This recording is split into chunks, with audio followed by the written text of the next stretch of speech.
showed we can do nothing, which we can't do. I mean, we have to at least clean the obstruction if we have a sewer blockage in our main. So we have to do that. We may TV the sewer to see if we have any kind of, if this is a reoccurring problem or something, we may run our camera down there to see what's going on or whatever. We could, if this person has a bad sewer backup, we could haul their stuff away. I know there's some communities that if something gets wet or they get damaged, the city would come in and haul their, I guess it's junk now because I know that, you know, haul their stuff, you know, belongings away. We could, Southwest Linking, after they had more than one sewer backup in the residence, they will install a backflow valve for them. That's the city's cost. Or the, I don't know if that's the city, it's a private company, I guess Southwest. You get paid for cleanup inside, which you know, we've done in some instances. You could pay a set amount for cleanup and repairs, like, you know, set a limit. You know, we'll go a couple $1,000, or we could $5,000, whatever. Or we could pay for cleanup the entire thing, which I was always told that Cincinnati does that. But they're a combined sewer system where they have stormwater and sewers combined, and they have some particular different areas or something. I think they have more problems. What's the significance of the 50%, 75%, and the 100%? What is Well, that? I kind of put that in there, showing all the whole. If we would pay for everything, would be 100%. If we do, like, if someone had a bad sewer backup, you You're know, just someone, saying this is like. yeah, like a Okay. percentage, or this is half of what we would do, or whatever. Some communities, I know I talked to Roger Loomis with Newark. They have actually hauled stuff away for the residents to try to mitigate problems and so forth. And they've also paid for cleanup, just cleanup. I mean, but they're not replacing it, kind of like what we were doing. Okay, what I would like to propose is a sewer line policy, not an insurance policy. This is kind of a draft of the policy that I think should be instigated, because I feel that the EPA is getting to the point where they're watching, and you saw the different things that I told you about them making this, if we have a backup in a basement, we have to appoint it.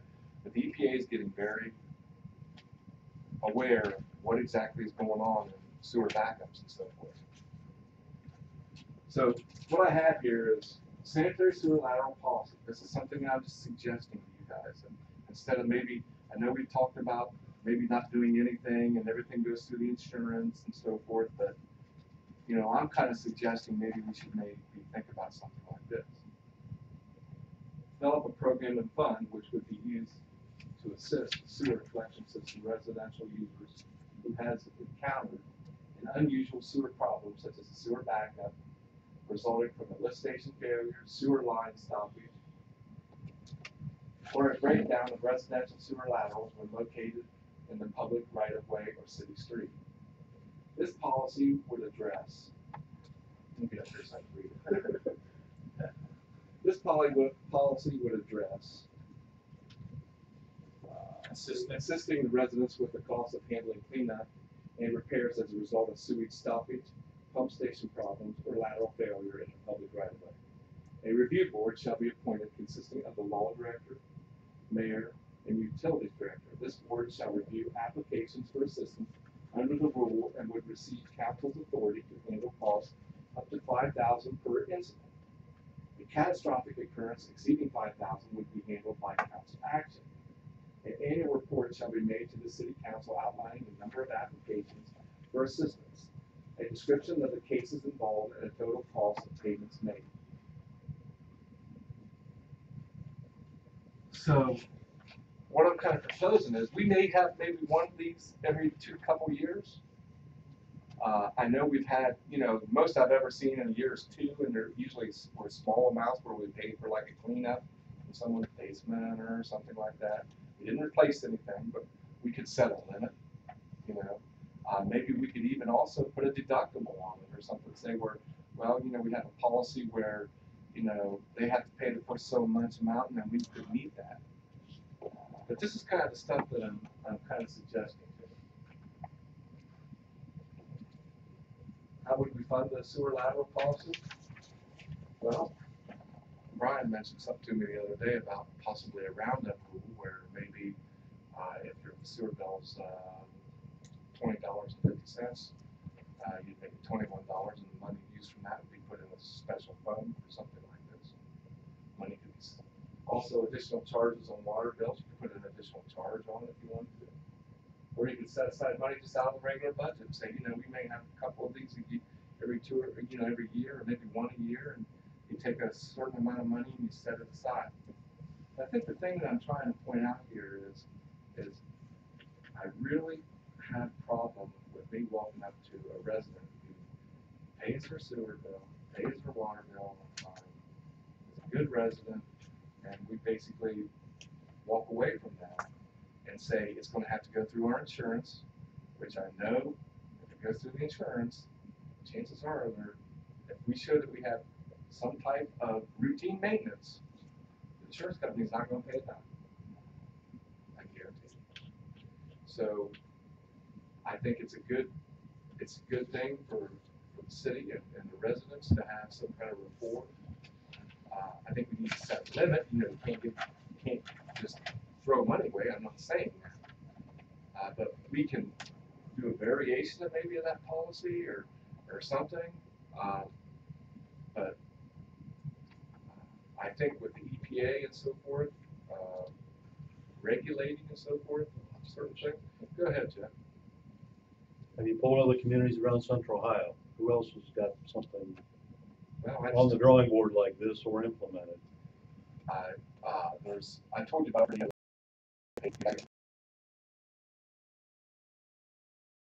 there's a couple different communities like that. Everybody does a certain amount. When I went back and I showed you, like this, install backflow valve. There's communities that install backflow valve, Southwestwood. Yeah. There's communities that just pay up to a certain amount, like what kind of we're talking about on cleanup or something like that. Yeah, it's something that's going to have to happen because I feel that, with the EPA being involved in a lot of the... There's no question they're more intrusive now than ever before and will continue to. I'm confident of that. We're talking about Indiana communities. You're talking about the Ohio EPA. I'm talking about communities that are also impacted with the Ohio EPA. What do they do? Everybody has some kind of a... you're more than welcome. Everybody has some kind of a rule or regulation. And I think it's going to get more... I think it's going to get more and more involved.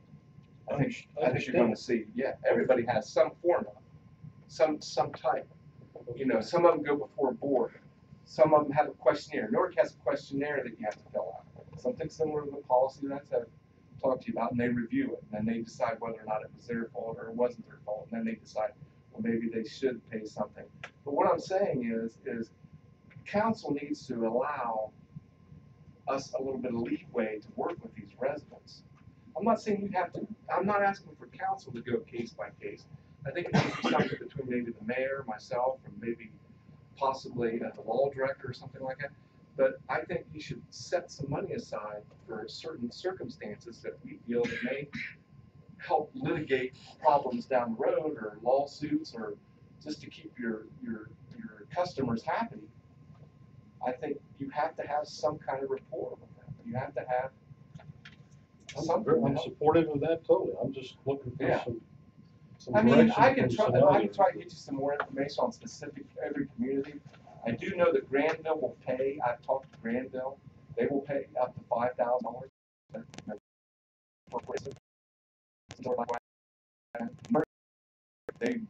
They made it out as to what your problem was, whether they'll pay so much for you board or something like that. Sometimes I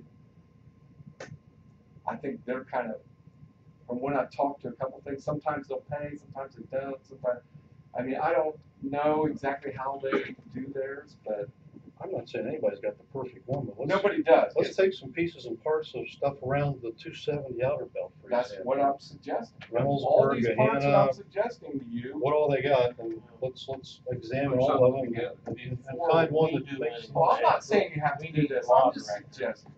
Get involved and he talked I agree. a month ago I think, about this. And I think you're gonna find, I think the law director needs to research some things. That's my personal. That's fine. I mean, He needs to do that before we do any. right, and that's why I suggest putting a law director on this board. John, let me maybe rephrase Jeff's question. As you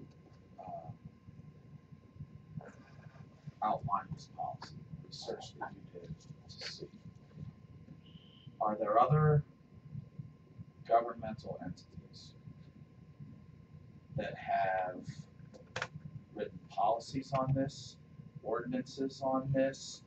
This is just how they do it, but it's not really written down. How, or do you know?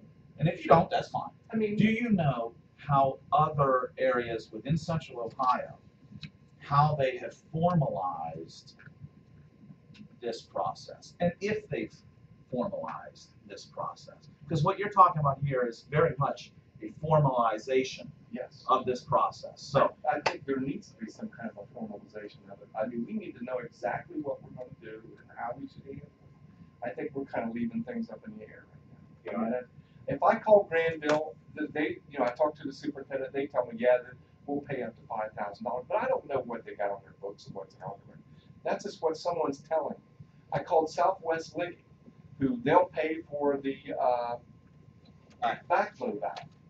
Okay, and then they also have a questionnaire that they fill out, and they have certain questions about, well, how did this occur? What, you know, and then they have to work with, you know, the wastewater personnel to find out, well, was it our fault?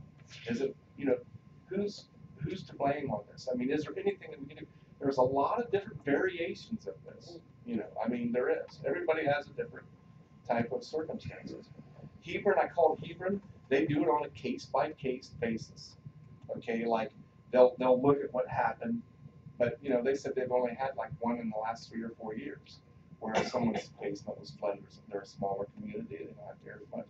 So there's a lot of different variations. So to answer your question, Hebron does it case-by-case.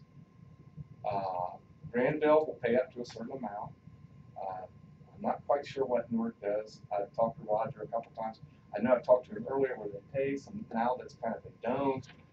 But they do have a questionnaire that they fill out and to figure out exactly what happened. So whether we have a board or something that takes a look at it, saying, oh, you know, this could have been our fault. I mean, let's kind of look at this again. You know, I mean, this person had some damage, and is there any way we could help them out? Or maybe it was contributed something that maybe that we did, you know, or something that maybe kind of egged it along, or who knows? I mean, but I think there's got to be some kind of a system. That's all I'm saying. I mean, it can vary from the policy that I'm suggesting. We can get the law director involved, and I know he was pretty adamant about, you know, everything has to go through the insurance company. But you know what I'm thinking about? Let's say we have 1 a year or 2 a year, and we say it goes through the insurance company. It goes through the insurance company. Well, I know what happens with the insurance company is if we've done any kind of maintenance on that line in the last year or so, they're going to say, well, we're not really responsible, you know. So the person's going to walk away, not, you know, I mean, and I feel bad for our customers. I agree with Jeff. I think we really need to find out as a whole what the other communities are going to do. And I'll tell you something Let's else. see if we can't formulate something for the law director. Because I don't want you, Some I don't want communities are- you yeah. to have to go like, you know, tell the person, well, you know, sorry, it's your baby. I just don't think that's good for That's you where we were at for last us. month. Yeah. That's where you're at. That's where you're at get right with now. the law director and come back with ideas to us. Well, I'm giving my idea, now I can give Right, the law but director. you need to go through the law director before you come back to us, because like we said last month, we're kind of wasting our time. We talked to the law director. That's true, but I just wanted to give a suggestion on how some of these other communities work it. That's why I gave you Elkhart, Indiana, and a couple places in Indiana. I you know, I talked to the other different, but we need to have some kind of established routine. I agree 100%. Yeah, and I will get with the law director and we'll try to, but once we get something ironed out, you know, I'm gonna have to eventually get some input back from you guys. Yeah. Okay, John, how many residential customers do you have?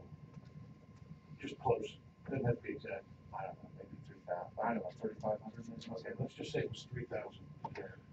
And let's just say there is, and I agree, it's important to find out what the other community is doing, but I also, I mean, just because nobody else does, maybe nobody else is doing it, doesn't have a written policy, doesn't mean that we should or shouldn't look at it. I mean, we can think for ourselves here. That's what I'm saying.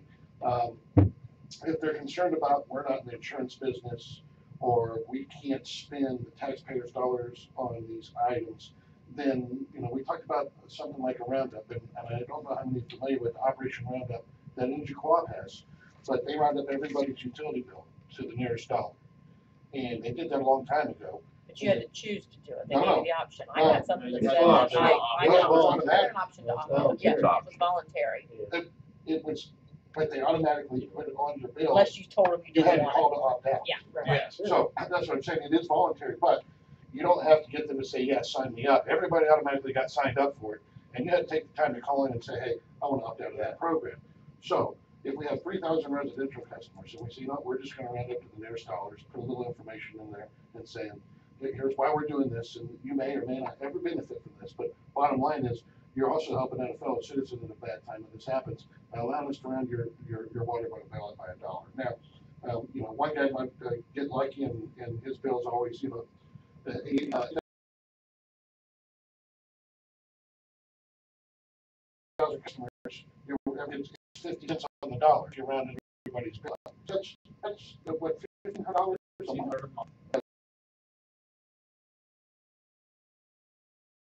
$18,000 a year. $15,000 a year. Not more than that. Oh, I'm sorry, $18,000 yeah. a year.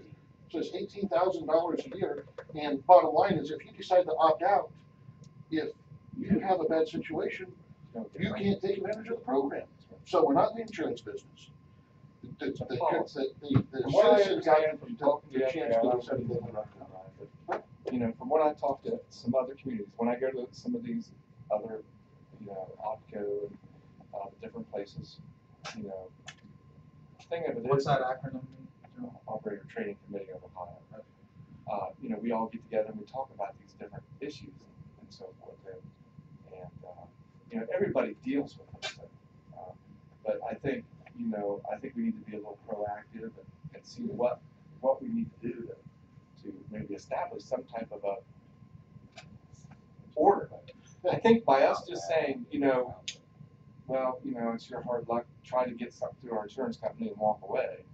I don't think that's being treating our customers. Horrible public relations. And if we could do the policy or just automatically, and here I'm going to say this after I kicked and screamed about the water rate increase. But this is an additional policy, or this is kind of some extra coverage. So if everybody paid another $1, that's $3,000. That's $36,000 a year. I mean, that's way more than you'll ever need based on past history to cover any of these issues. Way more. Way I mean, more. I think I figured it out. We did like $10,000 with our customers, and it amounts to like maybe 20 cents on the water bill. I think if you somewhere right. You mean if you were to put on some sort of a charge each month? Yeah, yeah. If you were to put on a charge each month, I think I tried to figure it out. It's like, you know, there was like $10,000 when we have kids something, which seems to be usually would handle just about. Well, and trying to get with the roundup, trying to guesstimate, I think Brian's right, you use those kind of numbers when you're trying to guesstimate how much money might be generated through a roundup policy. I like the idea is if you decide to opt out of the policy, then if something happens and you get a backup, even if it's in the city main, tough. You know, you've opted out of the option that would have provided you protection, you know, from those circumstances. mean, it's in the city maintenance insurance is gonna cover it anyways, probably, but at least the option was there. Not necessarily. No. If we are doing maintenance, if we have done maintenance on that line and can show that we have, then from that point of view, the city is not liable. Even if, and the bad thing is you could do maintenance on Monday. Somebody could flush something stupid on Wednesday and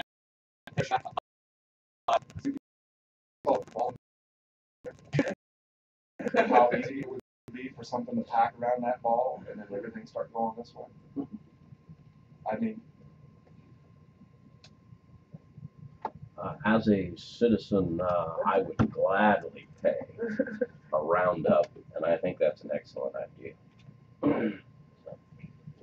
I like that better. What- But at what point, if you're talking about what, possibly $18,000 a year, say you go 10 years without dipping into that money, what do you do with the carryover? At what point do you, I mean, is that money just gonna lay in a fund forever, or you gotta have some kind of plan? Yeah, you gotta Put a have- cap on the fund. History says we have 2 a year. History, you can with confidence say, we average 2 a year. we normally average two. We don't do a year without having They're covered with that every time. We may have that, so I think you should design the fund too, that you can cap out.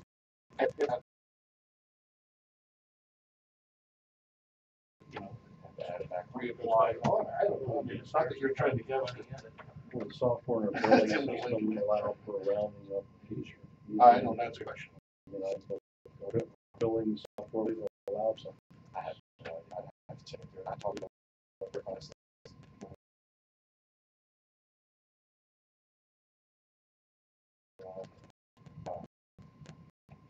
It's a state of So we're practicing several meetings and let's poll several communities yes. beyond. I'll try to get as much information and I will talk to the law director. But I think, you know, I think you're gonna see with us having to report basement backups to the EPA. If we know about that, there's a reason for that. Right. And what's coming around with this is I think they're being more and more, you know, with the pathogens and the different things, the bacterias, and, you know, the EPA, you get a backup like that, they wanna know about it. They wanna know what's going on. And what it's gonna do is it's gonna force us to maintain our sewers better. And have an implementation of a program for cleanup rapidly, not waiting on the insurance company to delay the process. You know it's gonna be a public relations nightmare, you know that the insurance company's gonna delay as long as they can, and you're gonna create even more of a contaminated environment in these residential areas. But, you know, Waiting on the as insurance I company learn to say more, no. I will try to keep it in front of you as I learn more. But a lot of communities don't like to talk about it. I'll be quite honest with you. I mean, it's just like, you know, I know we do something, But with the EPA putting these restrictions on them, they're gonna have to start talking about it. it's not a restriction, it's a matter of. Well, I mean, I don't wanna say restriction, but they're saying, hey. But you gotta start to connect the dots. Why do they want this information? They don't want this information just to make their files larger. Alright, they're gonna wanna try to do something with this information there. But they wanna get the information first before they determine what action they and the want. WIBS is brand new, water in basements. It just came on our permit this year. Am I right? I think the biggest thing is that's just one more way for them to see how well you're controlling your collection system, if you're taking care of it. So that's just one more way to measure And that. just like I said, we'll look for patterns, you know, is Yeah. that taking place several places in that community? Is there a pause? Do we need to increase the size of our sewers? Maybe, you know, what's going on? We talked about water in basement over the weekend. I had water in my basement because the treatments and all my water happens once every 2 years. And so I called the Mr. Rooter, whatever, and they come out and I write them a $300 check. I mean, is that what you're talking about? I mean, that would, if the Is city it coming found out from their that, sewer? Is it Yeah, coming from their sewer? If you If the notified the city, then the city would have to notify the EPA. would that be, I That's mean, my that's question. something that's in my lateral, would that be the sort of, I mean, there's no city, The way I understand, well, first of all, are you on a publicly owned sewer system? yes. If there's water that gets in your basement and we know about it, we have to report it. But That's the what I- report would also Do you- say that it wasn't due to our line backup. Right, it would probably say, something, damage to their lateral or roots in their lateral causes problems. But I think it still has to be reported, no matter what, if we know about it. John, where did the text come from, slide number 5? The WIBS slide. Because in it you say only WIBS is caused by a problem in the public owned collection system must be reported. Right. If it's a publicly. If you're on a septic. If you're on a septic tank, it doesn't. But it says only in a system. If it's in their private lateral, it isn't in the publicly owned collection system. Otherwise, you could say a problem caused by in their toilet would be part of the problem. If you're extenuating that, what I'm saying is anything from the public main back.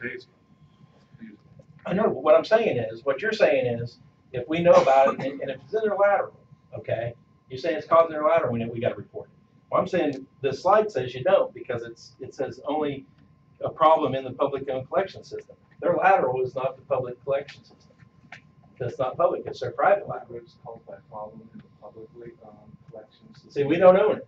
Publicly owned collection, we don't own their lateral, so therefore you don't have to report it. No, check on that. I mean, I'm thinking that, because what I'm saying, if you're saying their lateral's part we gotta think, then any cause of water would be part of the same. Their whole plumbing in their house goes to the same place. All I'm So saying by is- inference, I'm saying it would be the whole thing. All I'm saying. So if you is clog the upstairs if toilet, there's you flood your water- if house. there's water in someone's basement and it's back up from the sewer, we have to report it. That would be, the sewer would be. the Now, we can publicly owned check. Are you sure you have to report it We based can- on that? I don't, Oh, I think we do.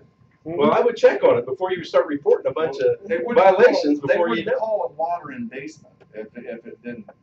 If it's caused by the main. If the main's clogged and it clogs back, then you get water in the We'll basement. check it to make sure. Because otherwise, if someone kids flush junk down the toilet all the time, clogs their own line, or Rick's, like he says, clogs it, I think you're gonna it's be- you're kinda gonna have a like whole what- bunch of I these. think it's kind of like He what didn't Nick- report his backup. It's ordinary and routine. You can Right. put your calendar on it every 2 years. You got to have your roots dug out. I think it's kind of like what Nick So you didn't mentioned. quote. We haven't had to do this yet, Yeah. but it is in our NPDES permit that if you have water in a basement, it has to be reported from a sewer. So I think we would have to report it, but in the report, it would say, caused by a person's damage in their lateral or whatever, but I still think we have to report it. But the only way you find, the city viewer finds out about it is if I call and say, You have a problem. That's the only way. I'm not going to, because You know what it is. there's no reason.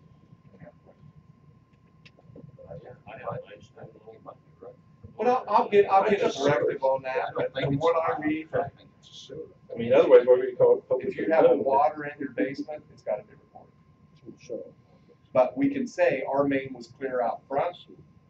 Yeah. The main sewer lateral was flowing, the problem was in their lateral, but I still think we have to report it. Okay.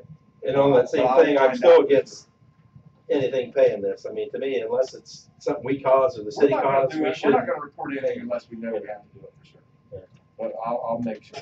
But main thing is, I think that's also why it says, frequencies and causes Yeah. of it has to be reported with it. Why yeah. was it that way? Why did they have water? Yeah, it's really good for us to know. Because we had an instance last week where private line was plugged.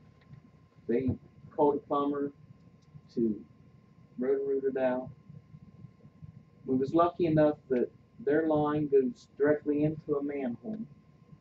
So while we was there checking to make sure it was their problem and not ours, we was also lucky enough that we was there with the back truck, was able to suck that up as soon as the plumber pushed it through. So it didn't go any farther down the line and cause problems anywhere. So it's always good to let us know if you're having problems. So we When that can guy watch for stuff like drives that. those roots up, it's gonna go into our system. Yeah. And then it can go on down the path and plug you in. Well, maybe we need to have a rule that anyone that road roots in the city of Heath has to contact you guys first, so you can be at the downstream manhole to solve that problem. Well, That would if seem a it's better, Saturday at 2 p.m. that would sound like a better policy to have than worrying about a couple of these a year. Because I think you'd have more problems with that. However you wanna handle your person, your citizens. Sounds like, okay, we'll meet on more report.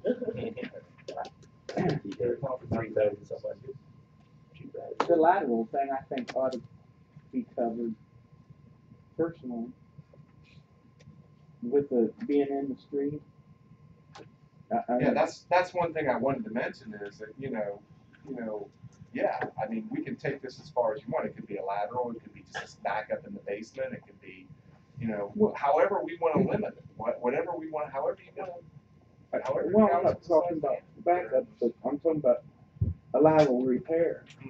If it actually goes under the street, I don't think it's quite right for the homeowner to have to go the expense of digging up the street to And I fix the double problem. checked with that. I looked through our ordinances, there's nothing in there. I finally called up John Groff. I said, how do we interpret this? How has it been interpreted in the past in the city of Heath? And he said, they're responsible for their lateral all the way to the main. I said, what if the main's in the middle of the road? Check on Radiant Drive. I think that's where it was, where the city of Heath replaced the one. I think it's Radiant Drive several years ago.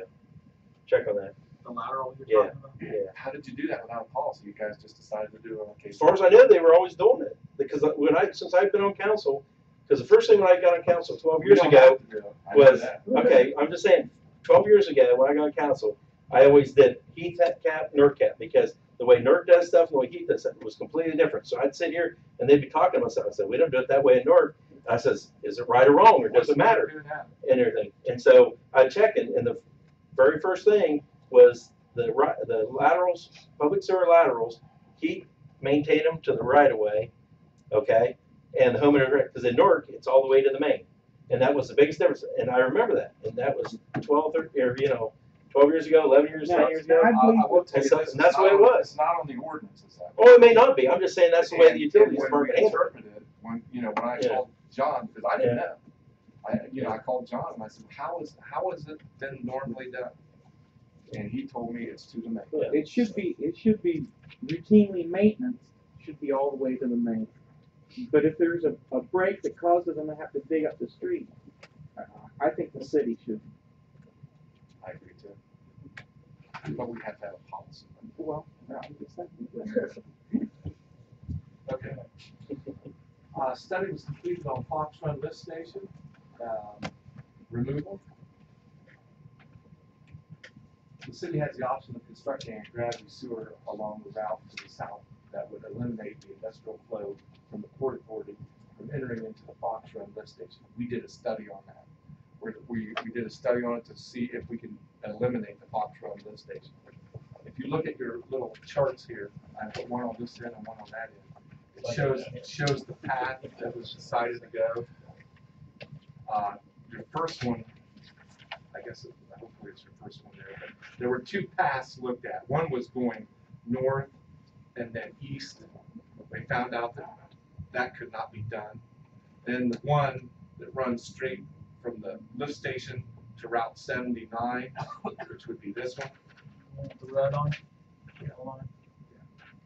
With the red line, that is the path that they're thinking about going. Engineering construction estimate was $339,400 to do away with that lift station. Benefits and potential problems. Potential contamination of industrial waste entering a residential home that could possibly you could have some problems.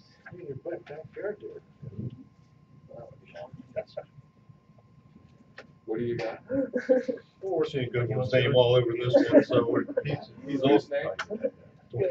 Oh, yeah, yeah. It's in his backyard there.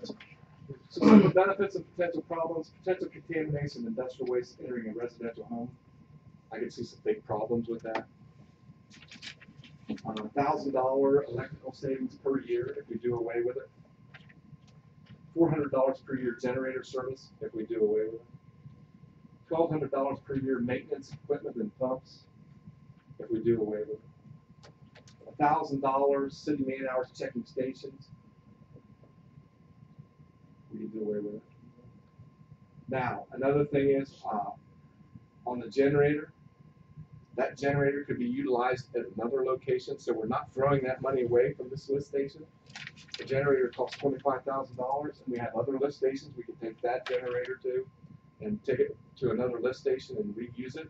So that's like, you know, we're not doing away with that. That's $25,000. Pumps can be reutilized in another lift station. That's a cost of about $12,000 for the 2 pumps.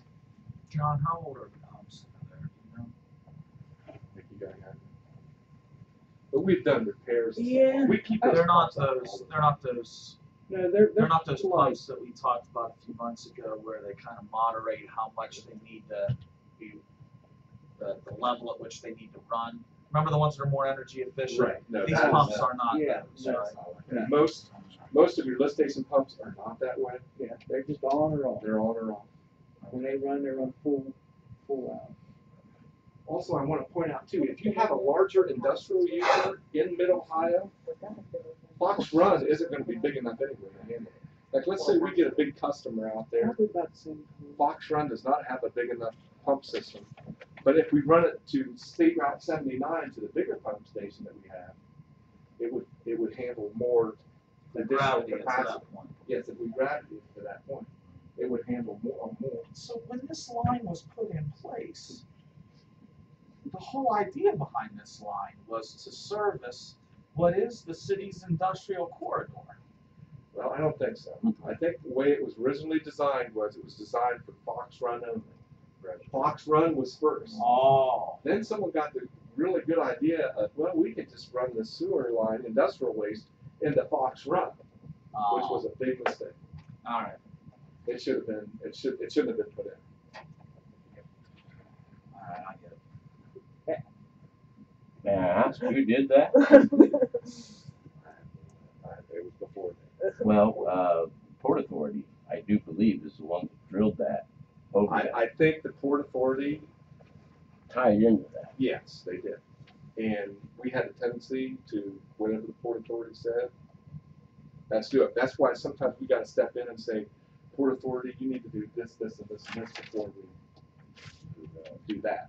Go ahead. So by So where's doing the it, force main go now from that lift station? Where's the force main dump in that now? It goes up and around, in through the addition, doesn't it? Nick? In through the Fox Run addition, and it dumps out on 79 to a gravity. Okay. so this would actually then better serve the industrial It would. corridor than what we currently have in place. That's correct. It's gonna make Oh, more yeah. development. Can you imagine if any of that waste ever got back in? Oh, I don't even want to think about it. Before I think we're gonna be buying some houses.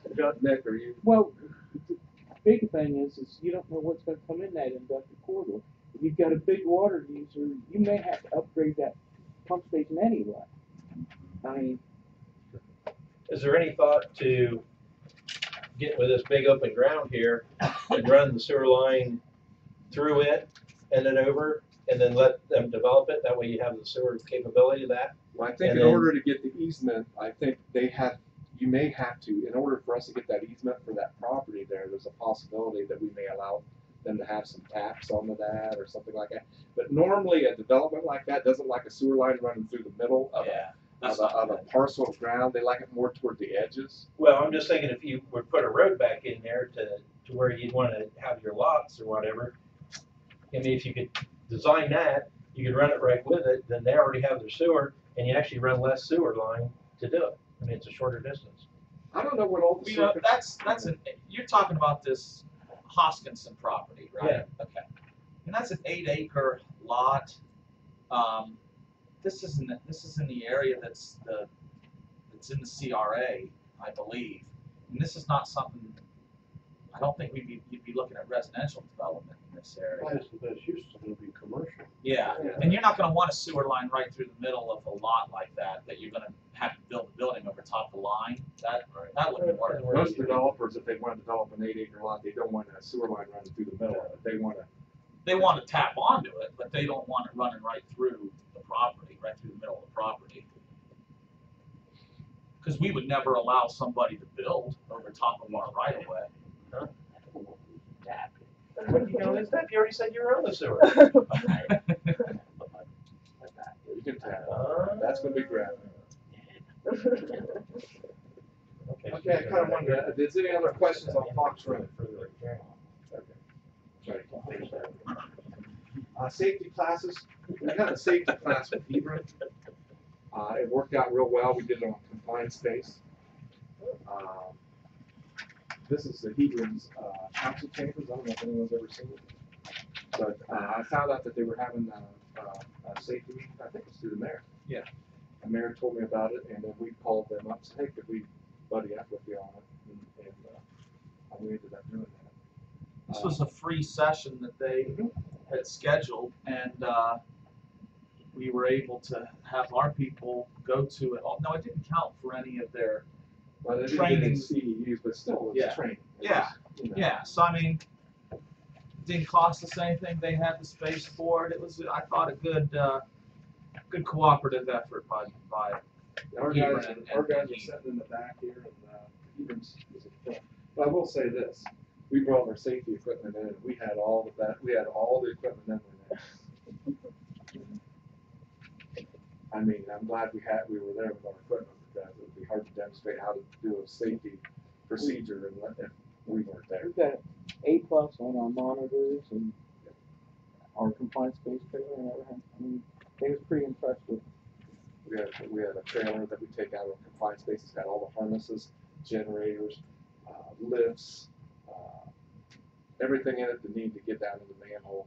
Everything's always checked. We keep our monitors up to date, so when we stick something down in there, we know exactly if we have any gases or anything in there. So they were really impressed. The teacher, this gentleman right here, was really impressed with the equipment and stuff that we had for our safety. Did Hebron have something? Was Jack the model? Is that Jack up there? Is he Yeah, modeling the gear there for everybody? Yeah, this is Jack Brown. He's modeling the harness. So, They asked him if there was a runway right there. Jeff? Did Hebron have a comparable? I mean, given they've got an industrial park. he was good.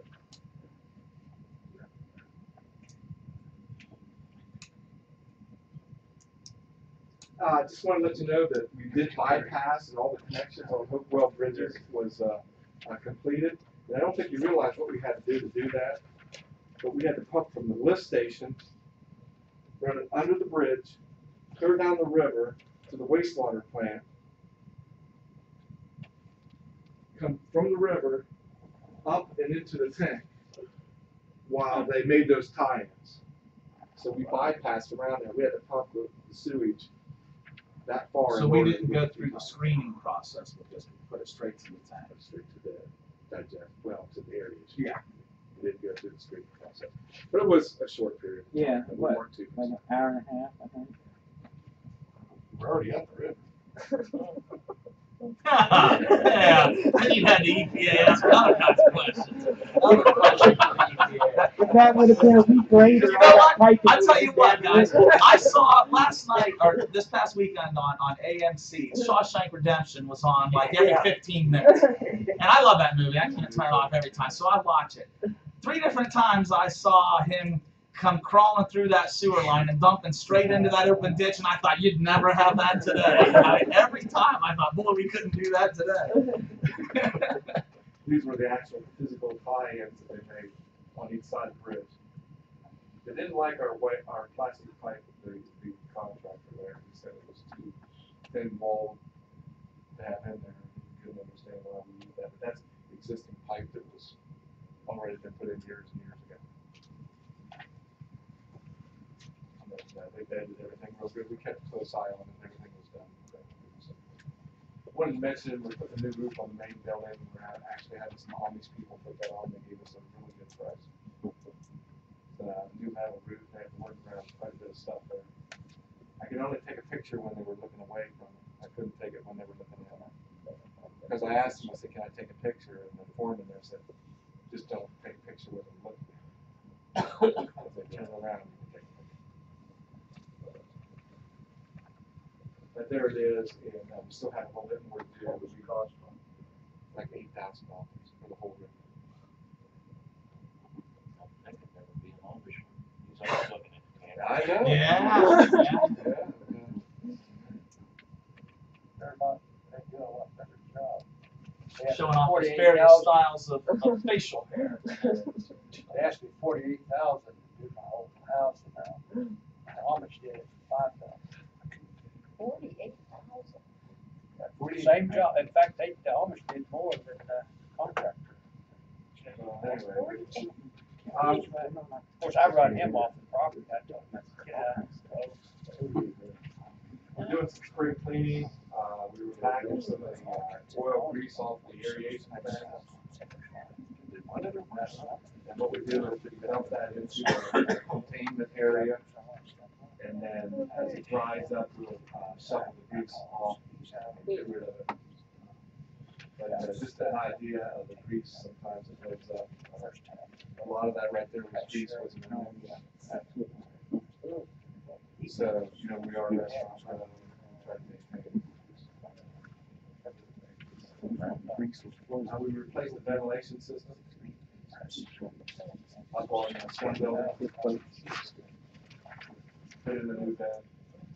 Installed it. Just as they were roofing.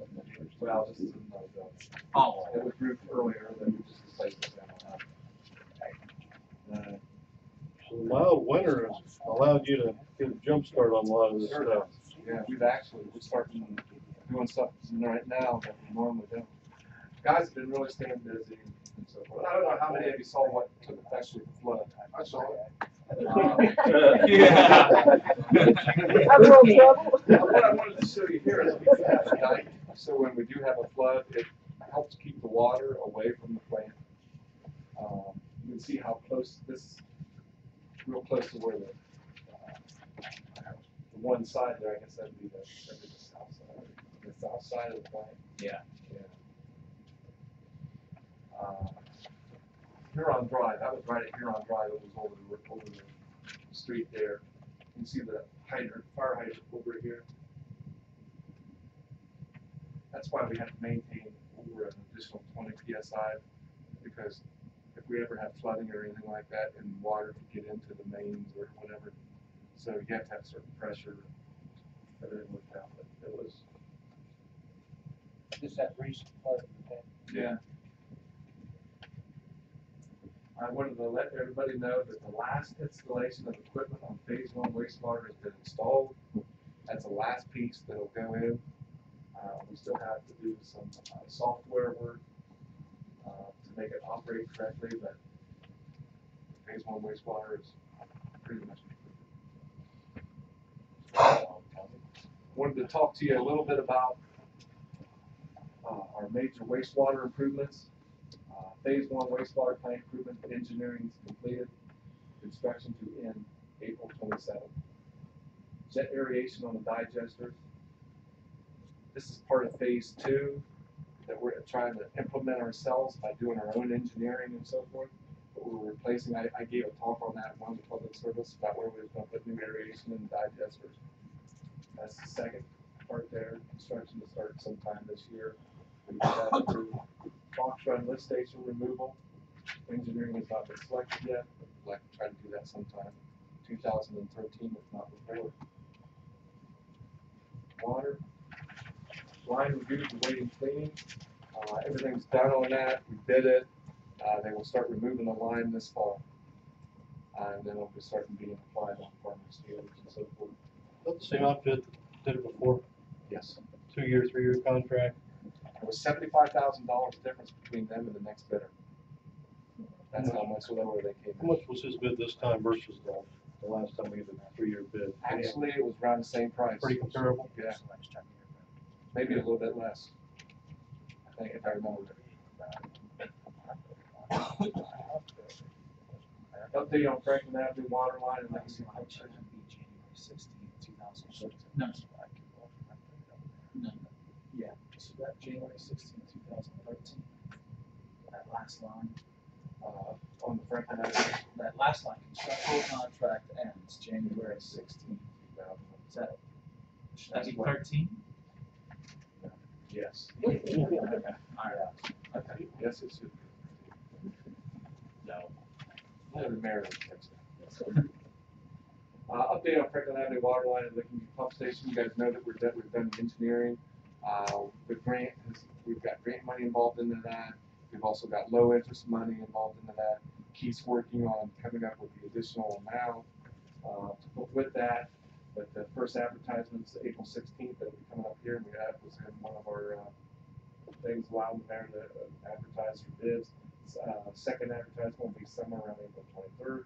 Bid openings will be May 16th.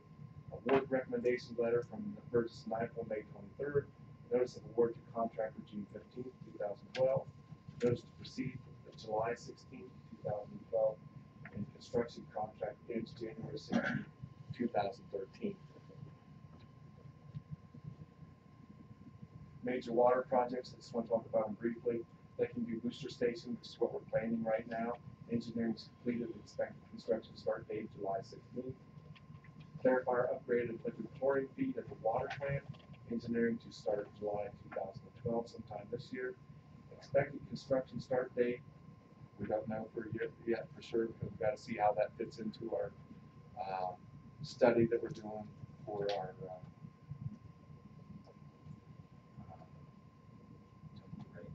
rate study. We have to see how the rate study projects where we can actually do that project. And dual feed to the west side. This is something new that we're working on a little bit. John Appleman and myself. What we're wanting to do is we're wanting to dual feed, just like we're doing on the east side. We're wanting that to happen on the west side. What it would do is it would give us more capacity to recover quickly in our tanks on the west side. So if we do have a big industry that moves into the Mid Ohio development area and they use a lot of water, we have a dual feed into those tanks. I think that we could do some of that on our own. We'd have to have some boring done. I'm getting some prices on just what boring would cost anyway. But then I think we're going to try to do that in-house with our own personnel on laying some of the water line down Thornwood Drive. John, which do would we make already have that looped? No. On the high pressure system, it's looped. But feeding the tank, there's one way in, and it's going down Thornwood Drive. When it goes into the high pressure system, everything's looped. But getting it from the low pressure system to the high pressure system, we have to have a dual feed. I mean, we should have a dual feed. I mean, it's working out good now. I'm just concerned about if we do get a real high user, I mean, there could be a need for a dual feed into that. How long do you think our current well fields will last us? Have we made any plans to property we purchased on over here to get water from there? Two well fields, we still have plenty of capacity in a well field that we're using now in Hoback. Whenever we would go from 4 to 6 million in plant size, that's when we would develop the new plant well field. Because the well field we have right now will supply up to 5 million gallons a day. When we go to the next well field, that'll supply another additional 5 million. So we would have 10 million gallons capability a day. John, sometime in the next couple of weeks or so, I want to ride out to the other land that would be the well field. I'm curious to know if the erosion is eating away at the property that we own. There is a problem with erosion in that. I don't know how that's going to affect us because we still own that area, but you still have to have. Yeah, we're going to have to look at it for a period of time. I mean, I've been concerned about that a little bit. How did you hear? Bob. Bob, my sister. No, yeah. I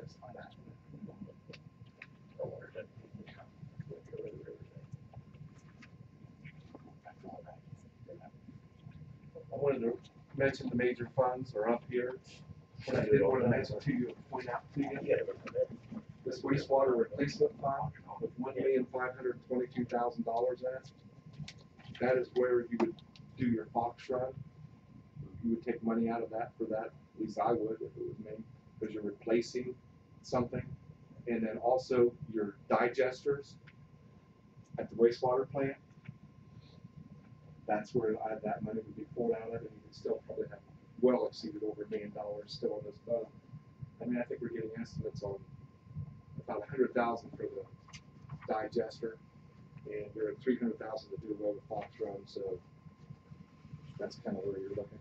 So if you want to make those improvements, that's where you pull your money out of.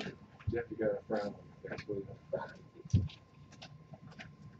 As that area develops, why wouldn't you incorporate the development costs in with the upgrade? And help with the replacement. Explain to me, what do you mean? You're talking about as future development grows along Mid-Ohio. Yeah. Why wouldn't you incorporate the costs of new development out there? To pay for that? If there's a need for a replacement, an upgrade, or an expansion, why wouldn't you incorporate that? When are you going to do it? I mean, how are you? I don't know the answer, but I'm just thinking out loud. What I'm telling We you already have existing service. Okay.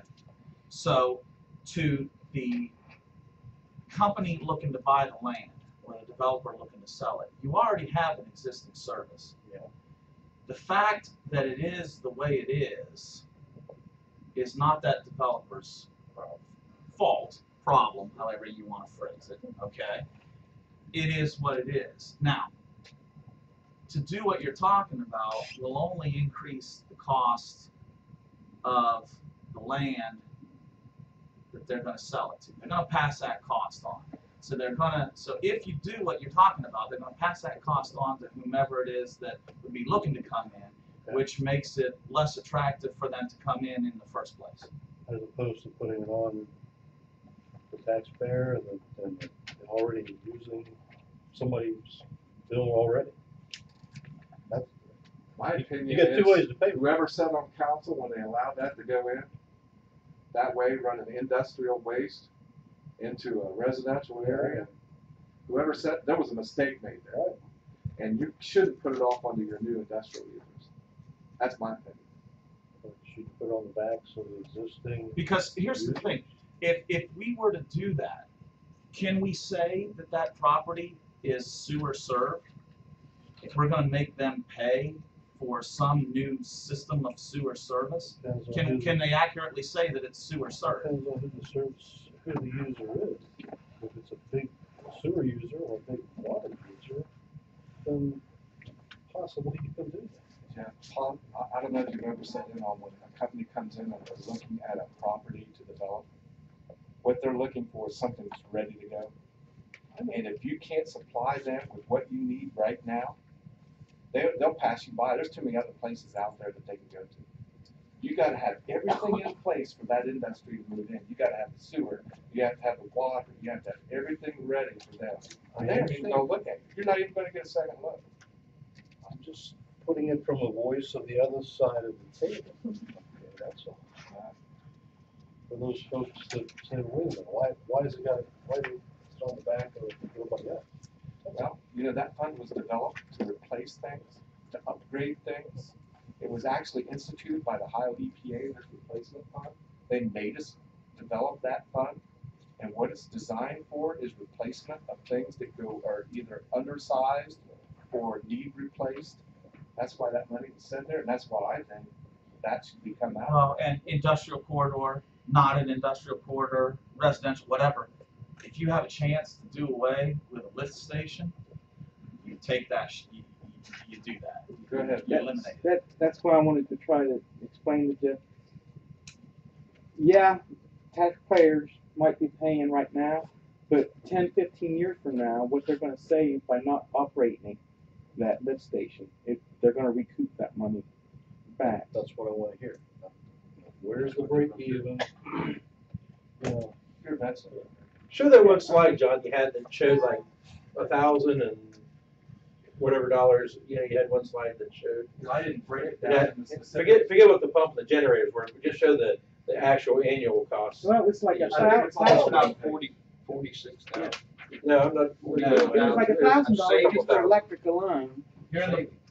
Oh, that, no. Just the annual savings, forget the generator and the other. Okay. Time checking. You know, you're looking at 1,400, 1,200, I don't have a calculator with me, but this mine looks like 22, 36, 3,600. 36 Yeah, a year, you know, that, it takes a while to get your money back. 10, so, yeah. But I also wanted to throw in there what, you know, it's not like you're taking that lift station and throwing it away. You know, there's still a generator there that can be utilized. There's still pumps there that can be utilized. You know. I would be real curious if anyone, possibly the mayor, would ask the Port Authority. I mean, it's not all their problem because we let it happen, apparently. But they kind of made this problem along with previous councils. Can't we ask them for a little donation to straighten out their pipes? We could ask. That's all they do. If I ran the Port Authority, what I would say is, when we helped put that line in the first place, you said, put it here. And that's what we did. Well, still. I mean, that's what I would say. They got lots of money. It's worth asking. All they can do is say no. It doesn't hurt to ask. I mean, It's a mutual I'm problem. kind of in agreement with the mayor. I think that's what they're gonna say. yeah, and we don't want to lose tiebreakers over something like this. If we're in the finals to get a new employer of significance, yeah, we don't want to not do that, but by the same token, you got to ask the question. Yeah, and Jeff, I'm not trying to be smart about it, but I get, we have inquiries on different property in the city probably 3 or 4 times a year. And their big issue is, how ready is it for me to move in? And how quick can you get this for me? And if, like I say, if it's not there, there's too many industrial areas. There's Etna, there's Columbus, there's Zanesville, there's. It's a beauty contest. We're gonna finish second or third every time if we don't have turnkey ready stuff. And Dwayne, those lines were put in to make those sites along the Port Authority, ready to go. So, utility serviced, ready to go. That's why those were put in. I understand that, but they could certainly help out. Doesn't hurt. They don't have to. No, I understand that. Let me put it this way, I'll definitely ask. All they can do is say Before no. we get everything going, I mean, that's. What the heck? John, this one here, the green line on here. Yeah. You said, and you had this one. Yeah. Judge did this one and did this one. Did stuff like that. Did both of them. So, how set in stone is this one? I mean, just from a planning point to give that cost estimate, but I mean, you haven't spent a lot of money on design and implementation of this, or is this okay? Yeah, I mean, that was just what they did was they went out. Conceptual plan to figure Yes, it. that's what they went in and measured everything, elevations and everything. Could we take it north and then south? No, we absolutely can't. That's the other one. Okay. But can we go there? Yes. If we Okay. work there. Because I mean. And I don't know what all's entailed in that. I still gotta sit down with them because I just got that last Okay. week. But, Because I want to know what some of the, I mean, my curiosity is, because, I mean, this is what I do, put my NORCAD on. I mean, I'll do stuff like this to figure out where we can run, and people want to know gets there. I mean, I've been doing it for years. I don't have elevations on this, so it's hard to know, we're actually talking about directional drilling in that. but, if I was looking at this, if I wanted to do it, it's kind of like what serves the most or what gets me there the quickest, cheapest route and all that kind of stuff, depending on what their parameters were. I mean, I was just doing I calculations. There's other ways I could get that line there a lot cheaper than running the way they run it. Copy of the study, And you're more than welcome to have it. But, you know what I mean? It's like if we're just trying to get rid of a lift station and we don't care about serving anybody else, I mean, that's one thing. If we're thinking about trying to get it so we can serve other properties, that's another thing.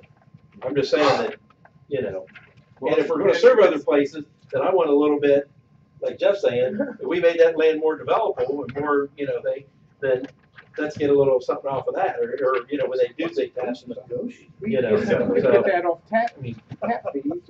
I mean, But anyway, I'd be curious to. It's a gravity I may sewer. talk to Judge You know, about it should be, and I also, you know, we're talking about directional boring of this, so it wouldn't be open ditch cut or anything like that. Everything will take place underground. They'll bore it, so it's not like it's going to impact a lot of people. But yeah, that's a good point too, Nick. That when someone taps onto it for that 80 acres there, if they want to develop that, there should be a fee involved in that. That's some ways of getting your money back. Guys, before you go, I wanted to share with you this information. Last Thursday, John was there, Deb was there. If you want to take a look at these real quick, I'd like to have them back.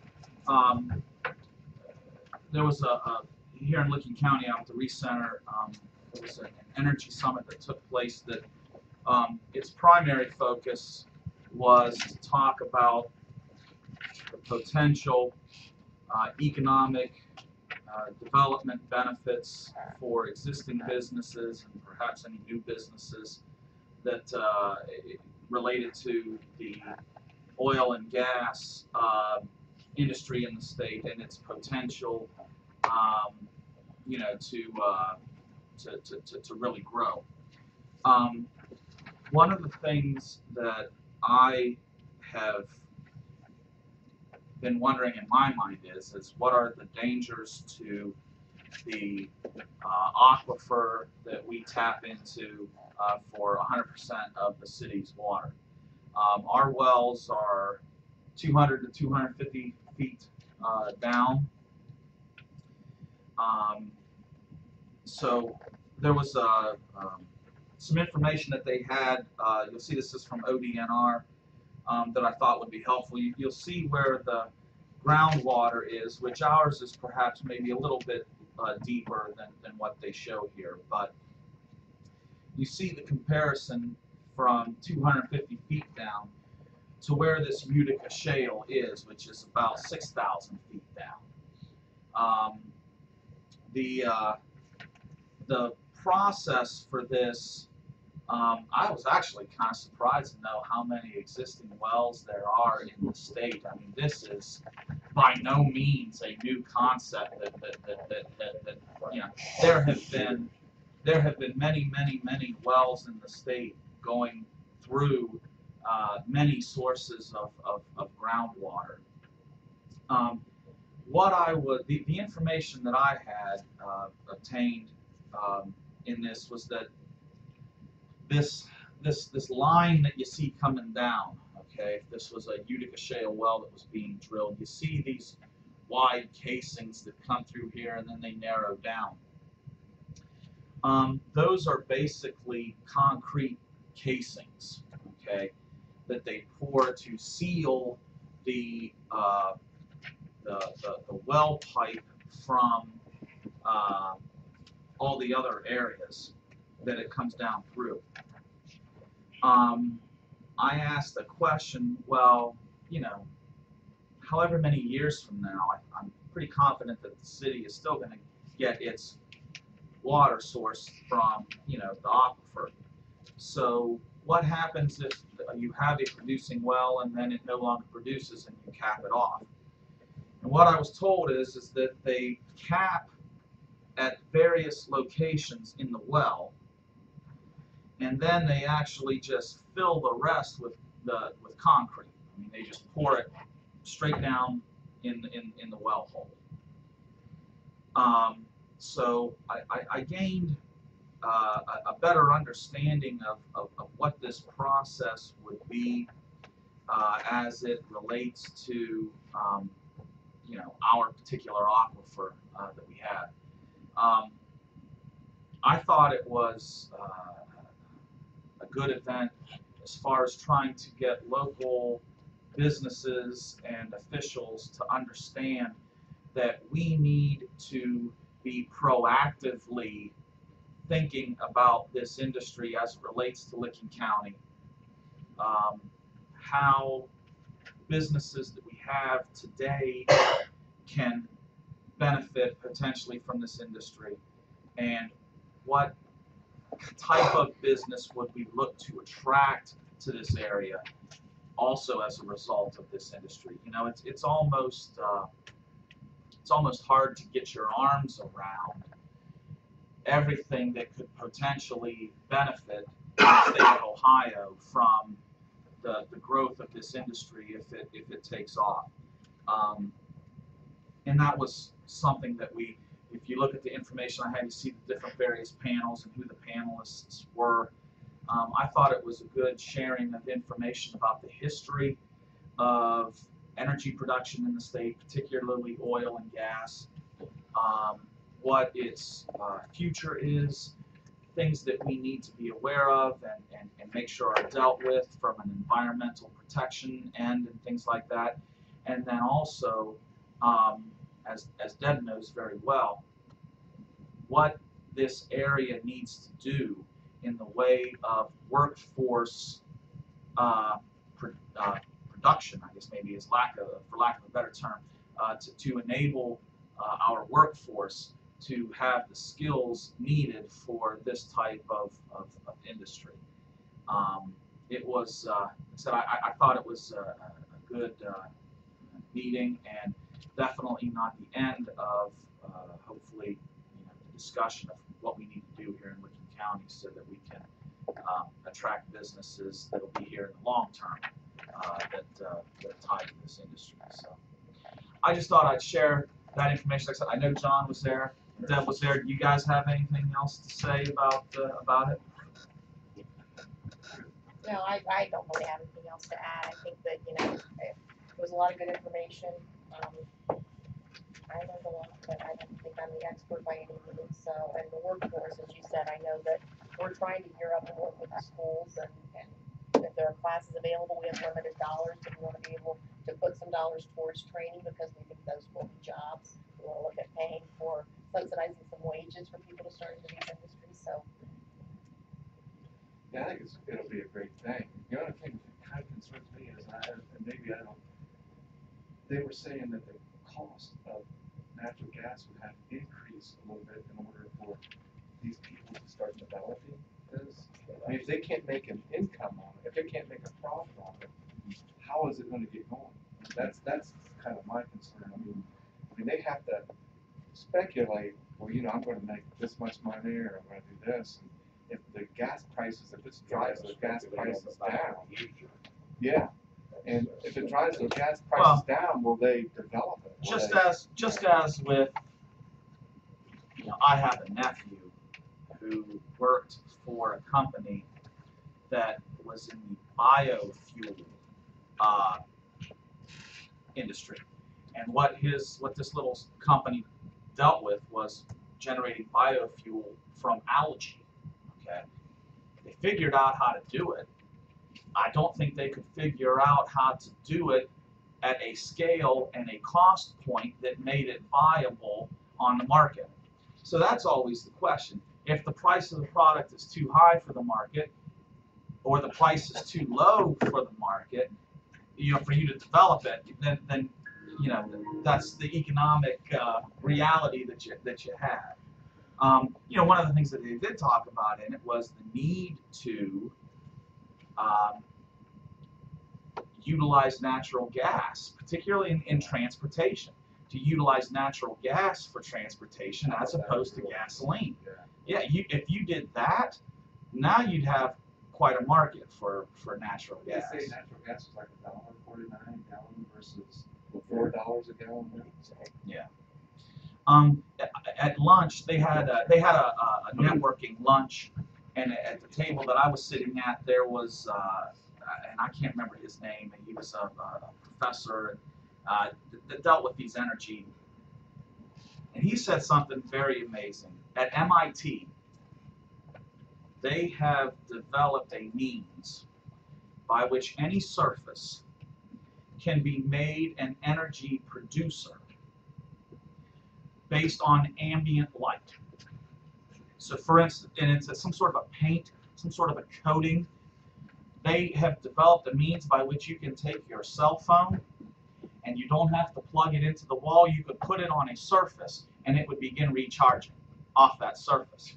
You could paint your car with this material so that the sunlight is powering the batteries of a car and recharging the batteries of the car. You could paint your parking lot so that these electric cars could drive onto the parking lot, and while it's sitting there in the parking lot, the sun through the parking lot is recharging the car.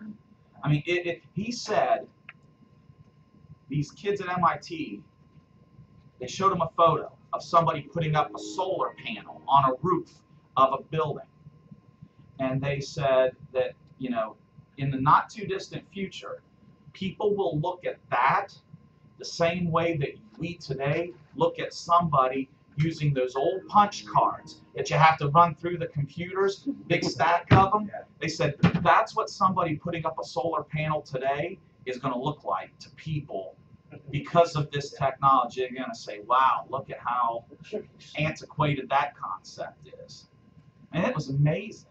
You know, this person said that some environmentalists, you know, are kind of pessimistic about, you know, and they said, actually, I'm very optimistic. When you see this kind of technology coming into play, the potential for it is just limitless. I think another big concern for the workforce is that these jobs are going to take a lot of the welders and CDL drivers from the local employers because they're not going to be able to compete with the wages, and it's going to be difficult for them to maintain operations because they're making crazy money out there. This is something I've come to a realization over the past year and a half, and I'm as guilty as this as anybody. Okay, my girls know I want them to go to college, and I want them to go to, but I want them to go to college. And it's like Emily said, well, Dad, what if I got a full ride to Stanford? Would you let me go to Stanford? Okay, maybe Stanford. Otherwise, it's up to you. But you know, there are so many job opportunities, quality job opportunities in the manufacturing industry, electricians, welders, machinists. I mean, I'm hearing it all the time from area employers. They can't find these people. Our school systems have been pushing so hard the concept of get out of here with the skills to go to a 4-year degree college. And that's not necessarily where it's at. For a lot of people who don't fit that bill, our school systems need to be also pushing the idea that there are good career opportunities for you outside of getting a bachelor's degree from Big State U or whatever. You know, but that's not something that our school administrations and our teachers in their schools are emphasizing enough. And because they're not emphasizing enough, parents, I don't think, are aware of it enough. A school like C-Tech, if you've ever been out there, tremendous what they do. The skills that those kids are coming out of.